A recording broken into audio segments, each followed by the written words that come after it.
തുടങ്ങിയ നാൾ മുതൽ ഭംഗിയായി പരിചരിച്ചതിന്റെ ഫലമാണ് പിറന്നുവീണ കുട്ടിക്കൊമ്പൻ. അമ്പരന്നു ആഹ്ലാദിച്ചു വിദേശികൾ. കേരളത്തിലെ പിടിയാനകൾക്ക് ഇണചേരാൻ അവസരം ലഭിക്കാറില്ല. ലക്ഷ്മി ഭാഗ്യവതി. ഒരു പഴയ കാലത്തെന്ന് പറഞ്ഞു കഴിഞ്ഞാൽ ഈ ആന ഇതിനു മുമ്പേ ആനയെ കൊണ്ടുവരുമായിരുന്നു, ഗർഭിണി ആനകളെ കൊണ്ടുവരുന്നതിൻ്റെ ആളുകളെല്ലാം പറഞ്ഞായിരുന്നു ഈ ആന പ്രസവിച്ചാൽ ദോഷമാണ്, കുടുംബത്തിന് ദോഷമാണെന്നൊക്കെ ഒരു പഴയ ആചാരം ഉണ്ടായിരുന്നു. പക്ഷേ തിരക്കപ്പെടുത്തിയ ആചാരം എന്ന് പറഞ്ഞാൽ ആനയുടെ ഈ ചിലവ്, ഈ സമയത്തുള്ള ചിലവ് കാരണമാണ് ആൾക്കാർ നശിച്ചു പോകണമെന്നാണ് പറയുന്നത്. അപ്പോൾ ഏതായാലും ആനപ്രസ്ഥാനം എന്ന് പറയുന്നത് ചിലവ് കൂടിയൊരു ഇതാണ്. ഇതിനെ ഇനിയിപ്പോൾ ഒരു വർഷം ഒന്നും ജോലിയൊന്നും ചെയ്യിപ്പിക്കാൻ ഒക്കത്തില്ല. വെറുതെ നിർത്തി തീറ്റി കൊടുക്കുന്ന ഒരു ആനയ്ക്ക് ഒരു ദിവസം 800 രൂപ ചിലവ് വരും. അപ്പോൾ അതിൻ്റെ ഒരു വർഷം നിൽക്കുമ്പോഴത്തേക്ക് അതിന് ഭീമമായൊരു ചിലവ് വരത്തില്ലേ. അപ്പോൾ അതുകൊണ്ടാണ് പഴയ കാലത്തെ ഈ ആനപ്രസ്ഥാനം, ആന പ്രസവിച്ചാൽ ആന കുടുംബത്തിന് ദോഷമെന്ന് പറയുന്നത്. രണ്ടും കൽപ്പിച്ച് ഞാൻ മേടിച്ചതാണ്. വിദേശികൾക്കായി വഴിയോര വിശ്രമ കേന്ദ്രങ്ങളിൽ ആനസവാരിയും മറ്റും നടത്തുകയാണ് ഷാജിയുടെ ഉദ്യമം. എന്തായാലും ചൂടിൽ മണിക്കൂറുകളോളം ഉത്സവപ്പറമ്പിൽ ശബ്ദകോലാഹലങ്ങൾക്കിടയിൽ നിൽക്കണ്ട. ലക്ഷ്മി പരിപൂർണ വിശ്രമത്തിലാണ്. ശല്യം ചെയ്യുന്നത് പ്രസവിച്ച പൈതൽ ശിവൻ മാത്രം. 1 വർഷത്തോളം ലക്ഷ്മിയെ കൊണ്ട് ജോലി ചെയ്യിക്കാൻ ഉദ്ദേശിക്കുന്നില്ല. ഇത് ഈ ആന ഷാജി കൊണ്ടുവന്നത് ഇവിടുത്തെ വഴിയോര റെസ്റ്റോറൻറ്റിലേക്ക് അവരുടെ ടൂറിസവുമായിട്ട് ബന്ധപ്പെട്ട് കൊണ്ടുവന്നതാണ്. 4 മാസം മുമ്പ് നമ്മളിതിനെ പരിശോധിക്കുകയും ഇതിൻ്റെ ഗർഭലക്ഷണങ്ങൾ കാണിക്കുന്നതനുസരിച്ച് പരിശോധിച്ച് ഞങ്ങൾ ഇതിൻ്റെ ഗർഭം സ്ഥിരീകരിച്ചിട്ടുണ്ട്. അതനുസരിച്ച് നമ്മൾ ഇതിനെ പരിപൂർണ വിശ്രമം നിർദ്ദേശിക്കുകയും സ്പെഷ്യലായിട്ട് ടോണിക്കുകളും ഹൈ പ്രോട്ടീൻ ഫുഡ് ആണ് അഡ്വൈസ് ചെയ്തത്. അതിനുശേഷം ഈ ആനയെ ഉത്സവങ്ങളിലോ മറ്റ് പരിപാടികളിലോ പങ്കെടുക്കാതെ ഇവിടെ തന്നെ റെസ്റ്റ് കൊടുത്തേക്കുമായിരുന്നു. പിന്നെ പ്രസവം എന്ന് പറയുന്നത് വളരെ പെട്ടെന്ന് സംഭവിക്കുന്നതാണ്. അതുകൊണ്ട് നമുക്ക് ഇത് ഇന്ന ദിവസം എന്ന് പറയാൻ സാധിച്ചിട്ടില്ല. കഴിഞ്ഞ രാത്രിയിൽ അത് പ്രസവിക്കുകയും അത് ഒരു ആൺ കൊമ്പനാനയാണ് പ്രസവിച്ചേക്കുന്നത്. ബീഹാറിലുണ്ടായ സാധാരണ ബന്ധത്തിൽ സാധാരണ ഗർഭം ധരിച്ച് കേരളത്തിൽ ആൺകുട്ടിയെ പ്രസവിച്ച ലക്ഷ്മിക്ക് അനുമോദനങ്ങൾ. ഇപ്പോഴുണ്ടാകുന്ന ചെലവിന്റെ ഭാരത്തിൽ ഷാജി ദുഃഖിക്കേണ്ട. ലക്ഷ്മിയും ശിവനും നാളെ 10 മടങ്ങ് മടക്കിത്തരും. തൽക്കാലം കുറച്ച് തണുപ്പും നനവും സ്നേഹവും ലാളനയും വേണം. 2008 ശിവൻ മറ്റൊരു കൊമ്പനായി തല ഉയർത്തി നിൽക്കും. വിശ്രമത്തിലാണ് ലക്ഷ്മി. ഇതിനിടെയാണ് ഇന്ന് രാവിലെ 4:30 പ്രസവം നടന്നത്. കാലാവധി 24 മാസം എന്നൊക്കെ പറയുന്നത്. ഇതിന്റെ കറക്റ്റ് ഡേറ്റ് നമുക്ക് അറിയാൻ വയ്യ. ഉടനെ പ്രസവിക്കുമെന്ന് അറിയായിരുന്നു. പക്ഷെ എന്നാണ് ഡേറ്റ് എന്ന് അങ്ങനെ പോകുമെന്ന് അറിയത്തില്ലായിരുന്നു. പിന്നെ കുട്ടിക്ക് ലക്ഷണങ്ങൾ 18 നഖമുണ്ട്. ലക്ഷണമുള്ള ആൺകുട്ടിയാണ്.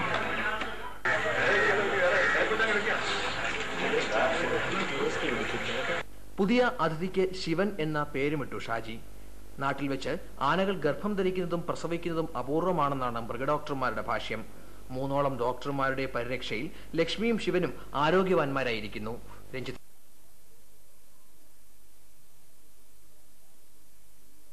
സജ്ജീകരിക്കുകയും പരിശീലനം ലഭിച്ച താപ്പാനകളുടെ സഹായത്തോടെ ആനയെ കുഴിയിൽ നിന്നും പുറത്തെടുക്കുകയുമാണ് പതിവ്. തുടർന്ന് താപ്പാനകളുടെ സഹായത്തോടെ വാരിക്കുഴിയിൽ വീണ കാട്ടാനയെ ആനത്താവളത്തിൽ എത്തിക്കുകയും ചെയ്യുന്നതോടെ ആനപിടുത്തം പൂർണ്ണമാവുകയാണ്.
ഉപയോഗിച്ച വിവിധ സാധന സാമഗ്രികൾ നിർമ്മിക്കുന്നത് ശ്രീലങ്കയിലാണ്. ആനപഠന കേന്ദ്രത്തിന്റെ മ്യൂസിയത്തിലെ ഇത്തരമൊരു അപൂർവതയാണ് ഇന്നത്തെ ആനക്കാഴ്ചയിൽ പ്രതിപാദിക്കുന്നത്.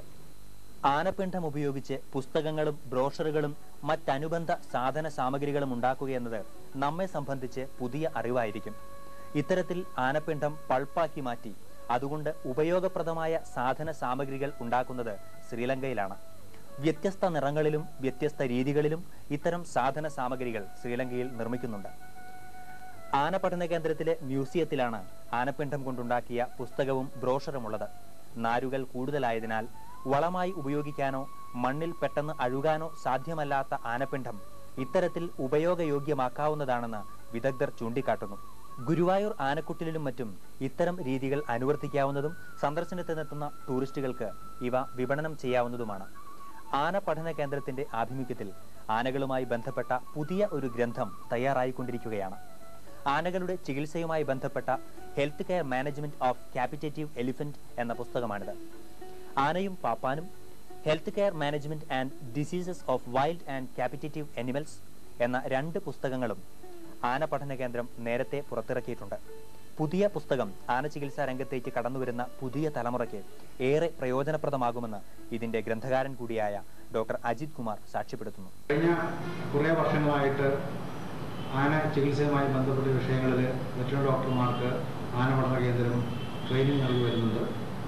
ഇതിനോടനുബന്ധിച്ച് പുറത്തിറക്കാറുള്ള ട്രെയിനിങ് മാനുവൽ നന്നായിട്ട് പരിഷ്കരിച്ച് ഒരു പുസ്തകമായിട്ട് ഇറക്കാനായിട്ട് ഞങ്ങൾ ആഗ്രഹിക്കുന്നുണ്ട്. അതിനുള്ള പ്രവർത്തനങ്ങൾ ഏതാണ്ട് പൂർത്തിയായിക്കൊണ്ടിരിക്കുകയാണ്. കാർഷിക സർവകലാശാലയുടെ കീഴിലുള്ള പ്രസ്സിലാണ് ഈ പുസ്തകം അടിച്ചുകൊണ്ടിരിക്കുന്നത്. ഈ പുസ്തകം ഇറങ്ങുന്നതോടുകൂടി നാട്ടാന പരിപാലനം, നാട്ടാനകളുടെ ചികിത്സ, മയക്കുവടി മുതലായ മേഖലകളിലെ ഒരു ആധികാരിക ഗ്രന്ഥമായിട്ട് ഈ പുസ്തകം മാറുമെന്നാണ് ഞങ്ങൾ പ്രതീക്ഷിക്കുന്നത്. ഈ ബ്രഹ്മാവ് കയ്യിലെടുക്കുകയും എടുത്ത സമയത്ത് തന്നെ 2ആയിട്ട് പിളർന്നു. അതിൽ നിന്ന് സൂര്യൻ മേൽപോട്ട് ഉയർന്നു പോയി എന്നാണ് പറയണത്. അപ്പോൾ സൂര്യന് ആദിത്യ എന്ന പേര് വരാൻ തന്നെ കാരണം അതിഥി എന്ന ദേവദാസിയിൽ നിന്ന് ഉണ്ടായതുകൊണ്ടാണ് ആദിത്യ എന്ന പേര് വരാൻ കാരണം. പിന്നെ മഹർഷികളെല്ലാം കൂടി പറഞ്ഞു നമുക്ക് അതിമനോഹരമായിട്ടുള്ള ഒരു ജീവി ഉണ്ടാക്കണം എന്ന്. അങ്ങനെ ഈ കഷ്ണങ്ങൾ, അതായത് പൊട്ടിയ അണ്ടത്തിൻ്റെ 2 കഷ്ണങ്ങൾ 2 കയ്യിലെടുത്ത് കഴിഞ്ഞിട്ട് പിന്നെയും ഇത്തരത്തിലായിട്ട് ചില മന്ത്രങ്ങളൊക്കെ ജപിച്ച് കഴിഞ്ഞിട്ട് ബ്രഹ്മാവ് ജപിച്ചു. അതിൻ്റെ അടിസ്ഥാനത്തിൽ ഇതിൻ്റെ വലത്തെ കയ്യിൽ നിന്ന് ഐരാവതം എന്ന ഒരു ആണാന ഉണ്ടായി, ഇടത്തെ കയ്യിൽ നിന്ന് അബ്രമു എന്നുള്ള പിടിയാന ഉണ്ടായി.